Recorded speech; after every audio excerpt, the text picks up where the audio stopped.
Okay. Welcome everybody. Today we have to look at the second part of lesson 9, Madam Writes Up.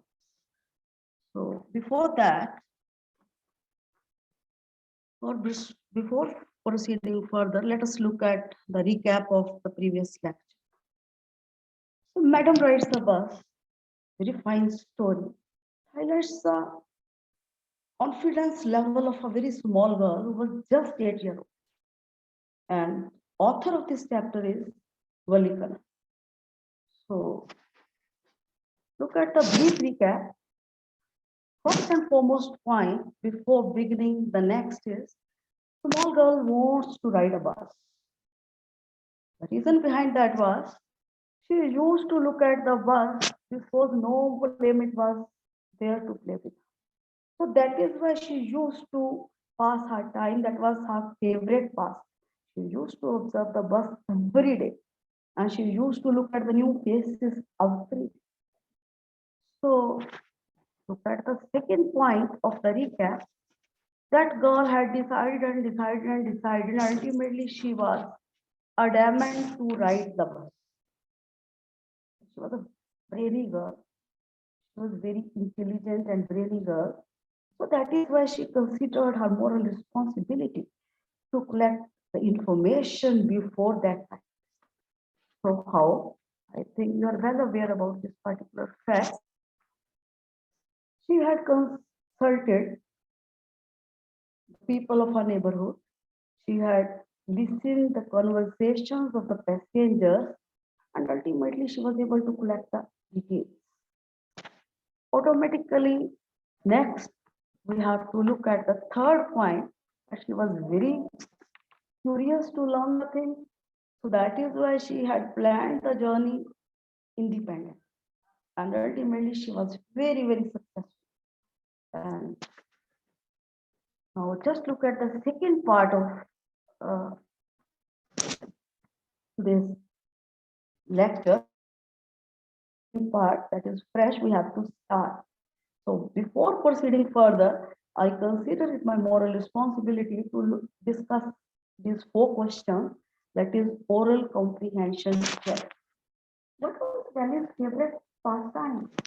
The people is able to give the answer that Valley's favorite pastime was to stand in the doorway of a house. So what was the source of unending joy for her? Observing the bus. It was local bus that used to come to her village every hour was a source of unending joy for them. But her strongest desire, her strongest desire was to ride a bus at any time. Third question, what did Valley find out about the bus journey?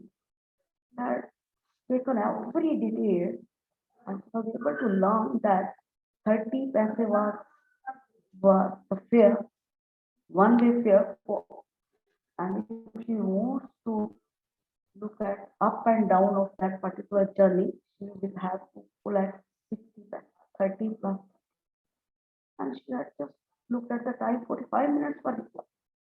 She had recalculated and recalculated every detail.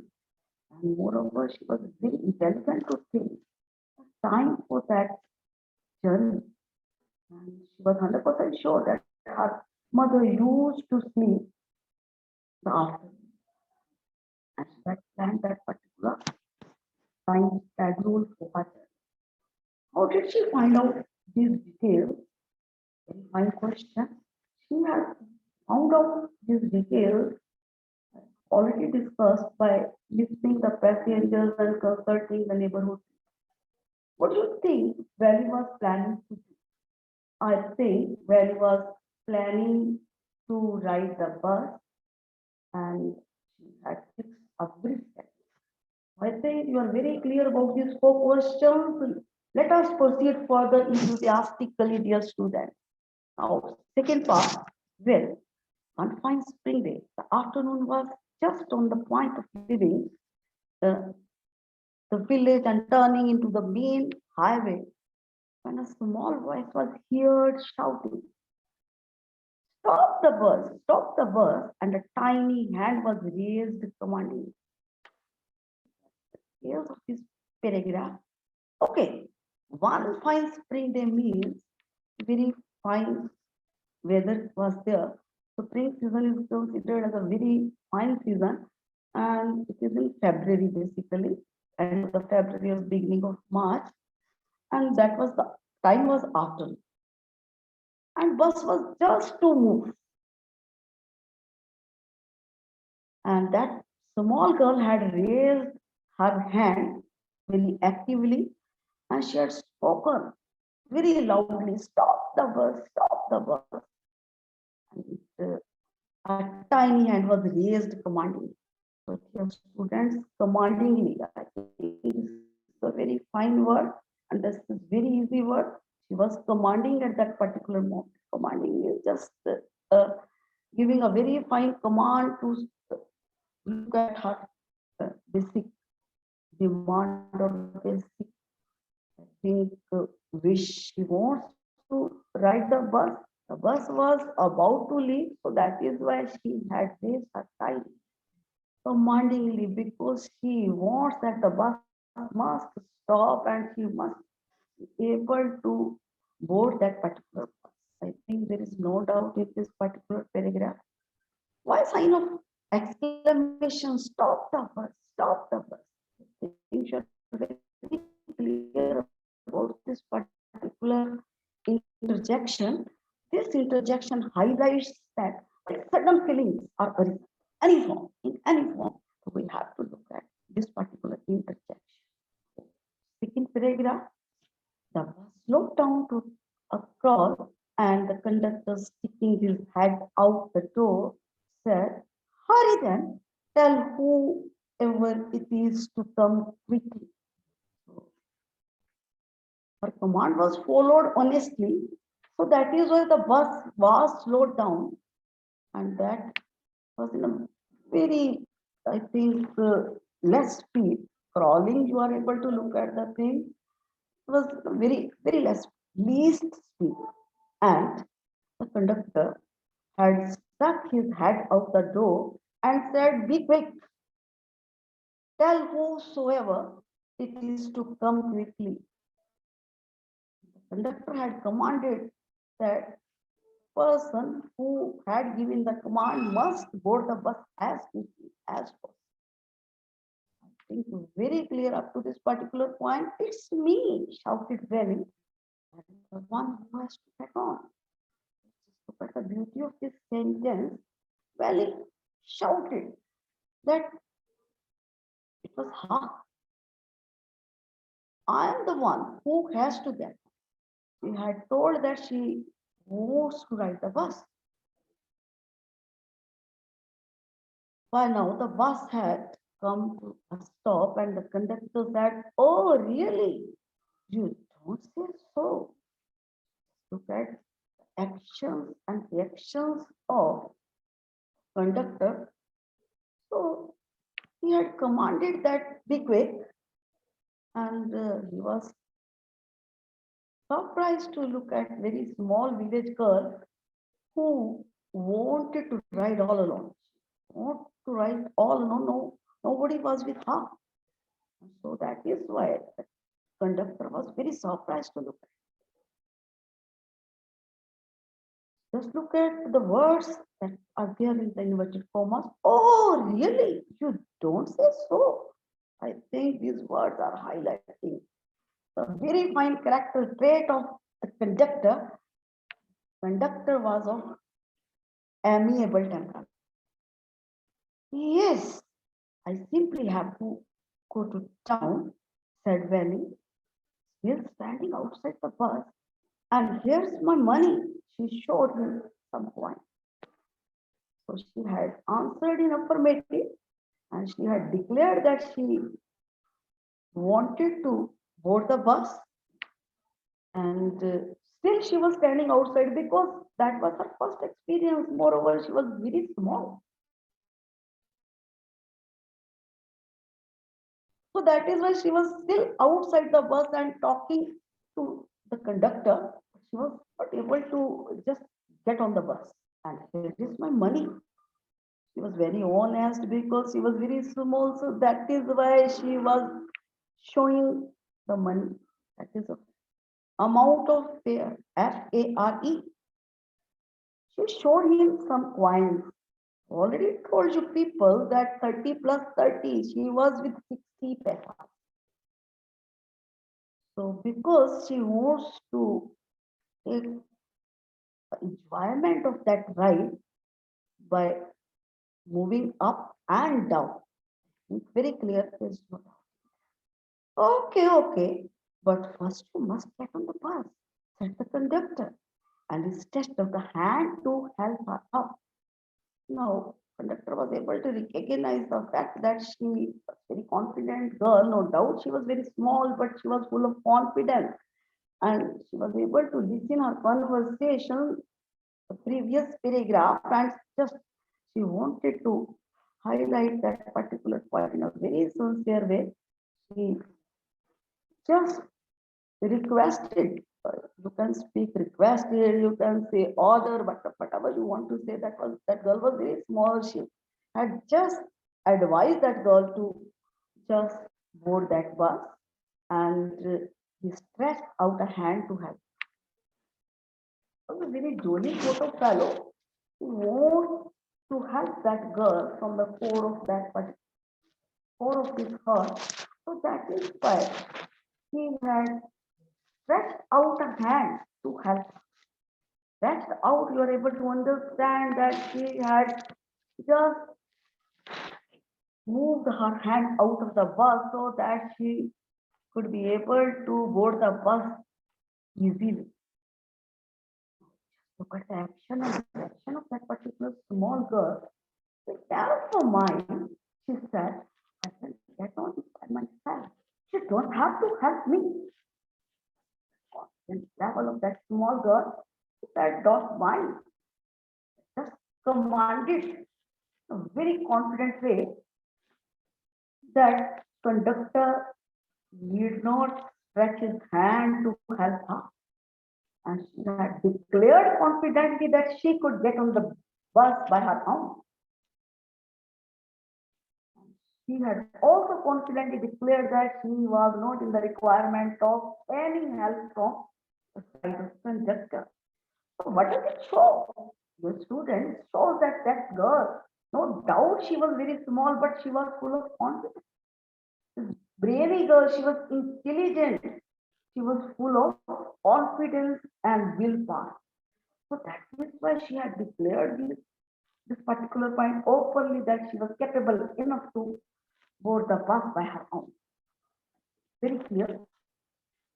The conductor was a jolly sort, fond of joking. Oh, please don't be angry with me, my fine madam, he said. Here, have a seat right up here in front. Everybody move aside, please. Make way for madam. That's the beauty of this paragraph. Already I have announced that the conductor was of amiable temper. Very jolly sort, you are able to understand this particular. If we look at the synonym of jolly sort, very, he was of very fine nature and was fond of joking. Oh, please don't be angry with me, my fine madam. So that is why he was speaking in a funny way that that girl shouldn't be angry. My fine madam, just look at this particular word. Words.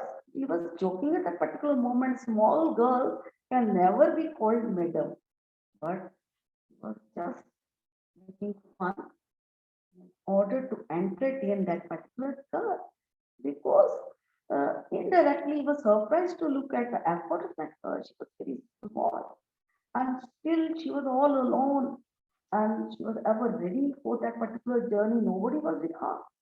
But just 8 years old. That is why the conductor was creating fun. He said, here, have a seat right up there in front.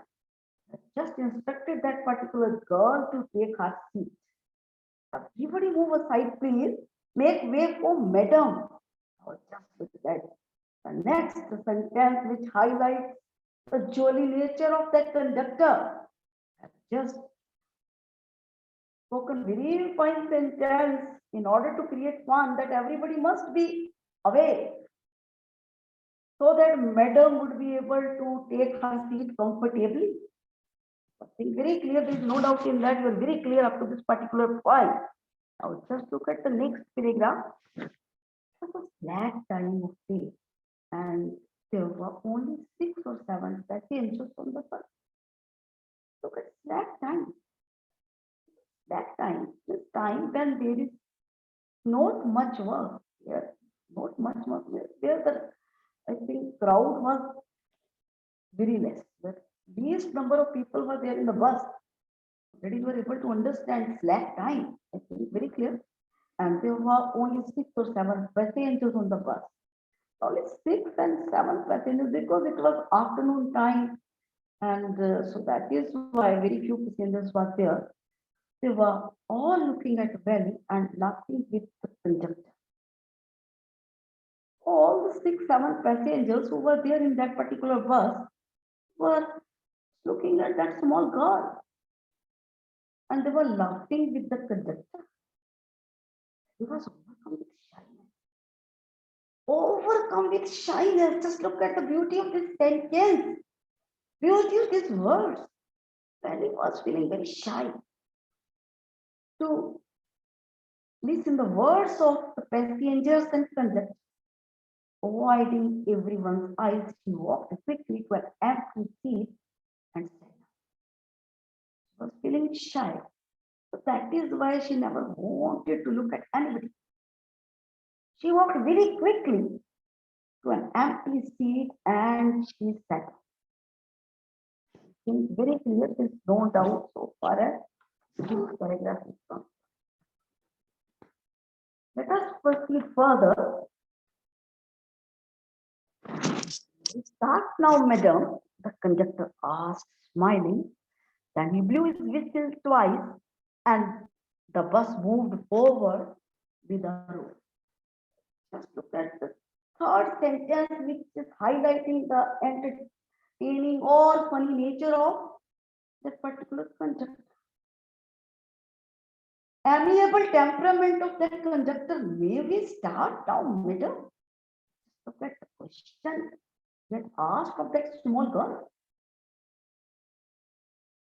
Why? Why had he asked that particular question? The reason behind that was he wanted to create fun. He wanted to create entertainment for other passengers because he was extremely surprised to look at the confidence level of that girl at that age. Then he blew his whistle twice and the bus moved forward with the road. So then he had blown his whistle twice and the bus moved forward with the road. The journey had started. I think you're very clear up to this particular point. There is no doubt. It was a new bus. Outside painted a gleaming white with some green stripes along the side. Just look at the outlook of that bus. It was a new bus. The outside painted a gleaming, means shining white with some green stripes along the side. It was white with some green lines along the side. Be very clear about the physical outlook of the bus. It was a brand new bus, pure white with green lines or stripes. I think there's no doubt in that. We are very clear up to this particular point. Inside, the overhead bars shone like silver. So, inside the overhead bars shone like silver. And she had entered the bus and she was feeling comfortable. She was able to observe the bus and the overhead bars. What do you understand by overhead bars? It means you are able to observe the bus, the big glass in front of the driver. seat. So that is called overhead bars. That was just shining like a silver. That was shining like a silver. Directly in front of belly, above the windshield, there was a beautiful clock. The seats were soft and mysterious. Think you are very clear up to this particular point. Just look at the sentence again. Overhead was shown like silver. That bus was new automatically. It was shining brightly and directly in front of Valley above the windshield. There was a beautiful clock. The windshield, there was a wonderful clock. The seats were soft and luxurious. Seats were very soft and comfortable.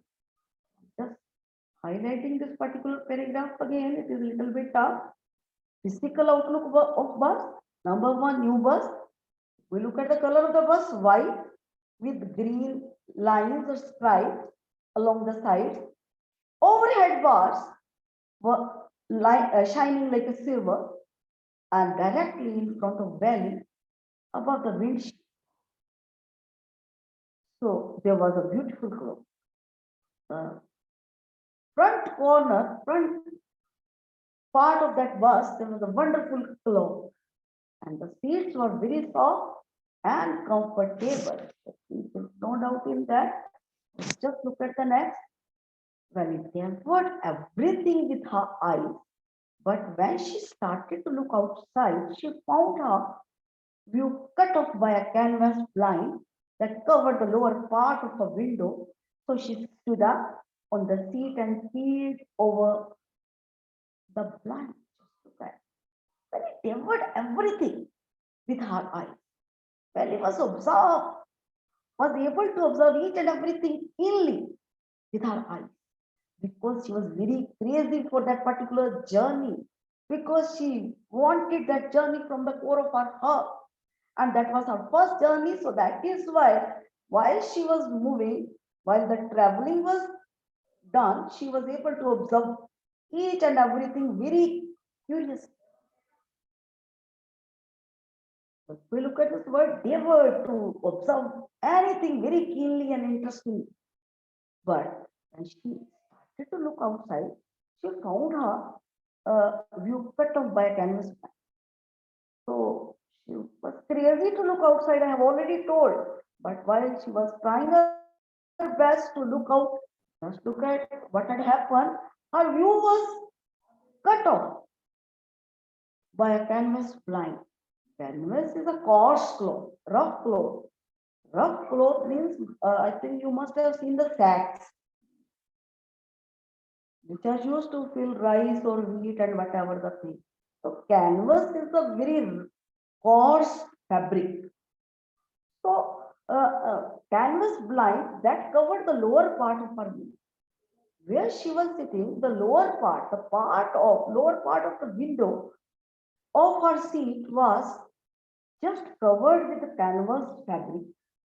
Already told what is canvas, but that she was very small. So that is why she was not able to observe outside scenery at all. The reason behind that was his, her height was very less. So that is why she was not able to observe the things. You was cut off by a canvas blind. I think you're very clear that covered the lower part of her window. So she stood up on the seat and peered over the blind. So otherwise she was in the sitting state. She sat there, her seat. But in order to look at the outside scenery, she stood up on the seat in order to observe the scenery of outside, peered over the blind to just look at the things in order to just look the things of outside, peered over. You have to look at that particular point, that the part which was covered with coarse fabric, while she was sitting, she was just standing on the seat, she was able to observe that part in a very clear way. She was able to observe the outside scenery because half of the window was covered with coarse cloth, that is canvas. And right now, while she was sitting on the seat, while she was standing on the seat, she was able to observe the outside scenery.